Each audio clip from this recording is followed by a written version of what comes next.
السلام علیکم ورحمۃ اللہ وبرکاتہ۔ امید ہے تمام احباب خیریت سے ہوں گے۔ اللہ آپ حضرات کو اپنے حفظ و امان میں رکھے۔ مشورہ کرنا، مشورہ سنت عمل ہے۔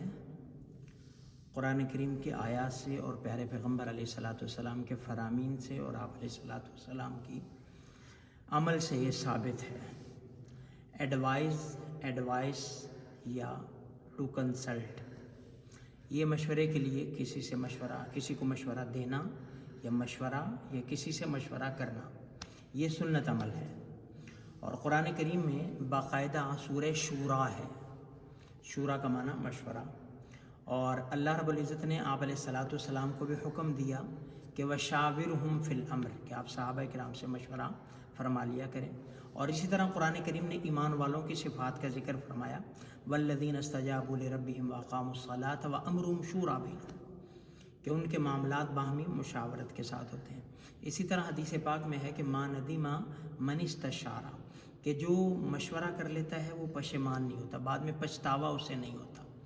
تو اس لیے مشورہ کرنا یہ سنت عمل ہے آقا کریم علیہ الصلاۃ والسلام کی اور حضرات صحابہ کرام کی۔ سیدنا ابو ہریرہ رضی اللہ تعالیٰ عنہ کی روایت ہے، فرماتے کہ ما رأیت احدا اکثر مشورۃ من اصحاب رسول اللہ صلی اللہ علیہ وسلم، کہ میں نے صحابہ کرام سے زیادہ کسی کو مشورہ کرنے والا نہیں پایا۔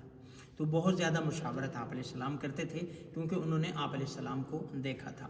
تو اس لیے دنیاوی معاملات ہوں، دینی معاملات ہوں، گھریلو معاملات ہوں، آفس کے معاملات ہوں، کوئی اور معاملات ہوں، نجی معاملات ہوں اور اجتماعی معاملات ہوں، انفرادی معاملات ہوں، مشورہ جو ہے وہ انسان کی عقل کو کھول دیتا ہے۔ مشورے سے بہت ساری آراء سامنے آ جاتی ہیں، بس اوقات ایسے پہلو سامنے آ جاتے ہیں جو بندہ سوچ بھی نہیں سکتا۔ اور سب سے بڑی بات آپ علیہ السلام نے کیا ہے، آپ علیہ الصلاۃ والسلام نے اپنے گھریلو مشاورتیں بھی حضرات صحابہ کرام سے کی، اور جنگی معاملات کے بارے میں بھی مشاورتیں آپ علیہ السلام نے فرمائی۔ غزوہ احد کے اندر، احد جب ہونا تھا تو اس وقت حضرات صحابہ کرام سے مشورہ کیا کہ مدینے میں رہ کر ہی لڑا جائے یا باہر، تو صحابہ کی رائے ہوئی کہ باہر نکلا جائے، تو آپ علیہ السلام نے صحابہ کے مشورے کو لیا اور باہر نکل کر غزوہ احد ہوا۔ اسی طرح غزوہ خندق لے لیں کہ آپ علیہ الصلاۃ والسلام نے مشورہ لیا، تو سیدنا سلمان فارسی رضی اللہ تعالیٰ کے مشورے پر خندقیں کھودی گئی، کہ انہوں نے کہا کہ ہم نے اپنے بادشاہوں کو دیکھا کہ جب وہ دشمنوں سے بچاؤ کے لیے خندقیں کھودتے تھے، لہذا سیدنا سلمان فارسی رضی اللہ تعالیٰ کے مشورے سے آپ علیہ السلام نے خندقیں کھدوائی، بلکہ خود بھی خندقیں کھودنے میں آپ علیہ السلام ساتھ شامل ہوئے۔ اسی طرح آپ علیہ الصلاۃ والسلام نے اپنی ازواج سے بھی مشورہ کیا۔ عمرہ صلح حدیبیہ کے موقع پر جب عمرہ سے آپ علیہ السلام کو روک دیا گیا، تو اب آپ علیہ السلام نے صحابہ سے فرمایا کہ اپنے حلق کر دو اور عمرے کے بغیر ہی واپس جانا ہے۔ اب صحابہ کرام کے ذہن میں یہ تھا کہ شاید اللہ حکم کو نازل فرما دیں، کوئی حکم چینج ہو جائے، ہم عمرہ کر کے ہی جائیں، تو خاص کسی نے ایسا عمل نہیں کیا۔ وہ اندر ایک اشتیاق تھا عمرے کا، آپ علیہ السلام نے دوبارہ بھی کہا، 6 بارہ بھی کہا، لیکن وہی بات ہے کہ صحابہ معاذ اللہ کو ایسا نہیں کہ وہ نافرمان تھے، لیکن ایک دل میں ایک اشتیاق تھا کہ اللہ فضل فرما دیں، آپ علیہ السلام پر حکم نازل کر دیں اور ہم عمرہ کر کے چلے جائیں۔ لیکن ایسا نہیں ہو سکا۔ آپ علیہ السلام خیمے میں تشریف لے گئے، اپنی گھر والی سیدہ ام سلمہ رضی اللہ تعالیٰ موجود تھی، ان سے ڈسکس کیا، تو سیدہ نے مشورہ دیا، اور مشورہ کیا دیا کہ اے اللہ کے نبی صلی اللہ علیہ وسلم، آپ باہر تشریف لے جائیں، آپ سب کے سامنے اپنا حلق کروا لیں۔ چنانچہ آپ علیہ السلام نے ایسا ہی کیا، اپنا حلق کروایا، صحابہ نے آپ علیہ السلام کو دیکھا تو سب نے اپنے حلق کر لیے۔ تو آپ علیہ السلام نے گھر والوں سے بھی مشورہ فرمایا۔ تو اس لیے مشورہ جو ہے وہ پیارے پیغمبر علیہ الصلاۃ والسلام کی سنت ہے، لہذا ہمیں اپنی گھریلو لائف کے اندر، اپنی کاروباری لائف کے اندر، اپنی آفس لائن کے اندر ہر جگہ جو ہے مشورے کو اہمیت دینی چاہیے۔ یہ ایک پسندیدہ عمل ہے اور ایک خیر کا باعث ہے۔ مشورے سے بہت ساری اللہ خیر نازل فرماتے ہیں، تو اس لیے ہم سارے اس کے محتاج ہیں۔ بھلے کوئی بندہ کتنا ہی عقل کل کیوں نہ ہو، اس کو مشورے کی ضرورت ضرور ہوتی ہے، اور مشورے سے فائدہ ضرور ہوتا ہے۔ بہت سارے شرور اور فتن سے مشوروں کی وجہ سے بندہ بچ جاتا ہے۔ اور دوسری بات، مشورہ جو ہے وہ ایک امانت بھی ہے، اور جس سے مشورہ لیا جا رہا ہے وہ امین ہے۔ آپ علیہ السلام فرمایا ان المستشار مؤتمن، کہ جس سے مشورہ لیا جاتا ہے وہ امین ہوتا ہے۔ یعنی کہ اگر وہ بندہ یہ چاہتا ہے کہ یہ میرا مشورہ سیکرٹ رہے، میرے مشورے سے متعلق کسی کو پتہ نہ چلے، تو اب جس سے مشورہ لیا جا رہا ہے اس کی ذمہ داری ہے کہ اس مشورے کو کسی کو بتائے نہیں، اس کی سیکریسی کو لیک نہیں کرے۔ بہت ساری دفعہ ہمارے ساتھ لوگ مشورہ کرتے ہیں اور چاہتے ہیں کہ ہمارا یہ مشورہ کسی کو پتہ نہ چلے، تو اب یہ مشورہ جس سے مشورہ لیا جا رہا ہے اس کی ذمہ داری ہے کہ وہ اس راز کو فاش نہ کرے کہ یہ مؤتمن ہے، اور دوسرا وہ امین ہے کہ جو مشورہ لیا جا رہا ہے خیر کا جو مشورہ ہے وہی دے۔ آقا کریم علیہ السلام نے فرمایا من اشار علی اخیہ بامر یعلم ان الرشد فی غیرہ فقد خان، کہ اگر کسی بھائی نے کسی سے مشورہ لیا اور اس نے وہ مشورہ ٹھیک نہیں دیا، اسے پتہ تھا کہ یہ کام اس کے لیے بہتر نہیں، لیکن پھر بھی اس نے مشورہ دیا تو اس نے خیانت کی۔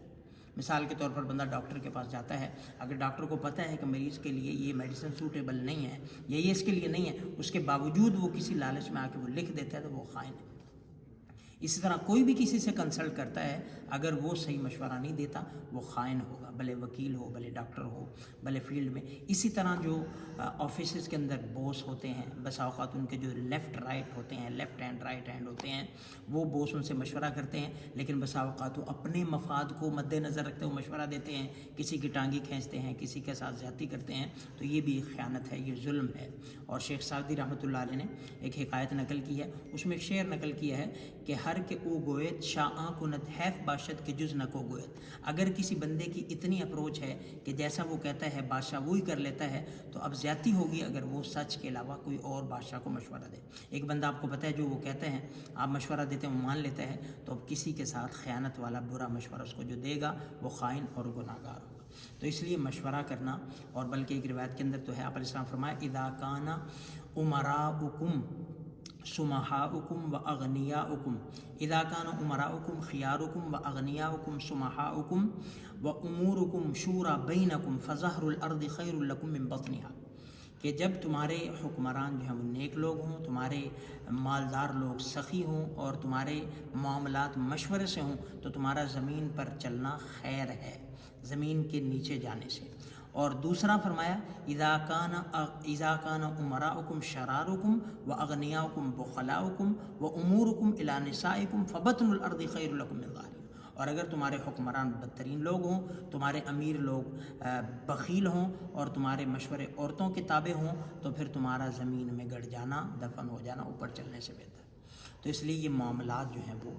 مشاورت کے ساتھ کرنا، یہ آقا کریم علیہ السلام کی سنت ہے۔ آپ اپنے بچوں سے بھی مشورہ کر سکتے ہیں، اپنی گھر والی سے بھی مشورہ کر سکتے ہیں، آپ اپنے کولیگ سے بھی مشورہ کر سکتے ہیں، آپ اپنے استاد عالم سے بھی مشورہ کر سکتے ہیں، آپ اپنے امام سے بھی مشورہ کر سکتے ہیں، آپ جسے سمجھتے ہیں کہ امانت دار بندہ ہے آپ اس سے مشورہ کر سکتے ہیں، تاکہ آپ کی رائے میں ثواب کے اور درستگی کے چانسز زیادہ بڑھ جائیں۔ عربی کا ایک مقولہ ہے کہ من استشار من اولی الالباب دخل فی دار الثواب، کہ جو عقل مندوں سے مشورہ کرتا ہے وہ سمجھیں کہ درستگی کے چانسز اس کے بڑھ جاتے ہیں، اور ہمیشہ جو جس فیلڈ کا ماہر ہو اس سے مشورہ لیا جائے، اس میں زیادہ بہتری اور بھلائی ہے۔ تو اس لیے یہ چند باتیں مشورے سے متعلق ہیں، ان پہ عمل کریں گے تو انشاءاللہ سراسر خیر ہی خیر ہوگی۔ السلام۔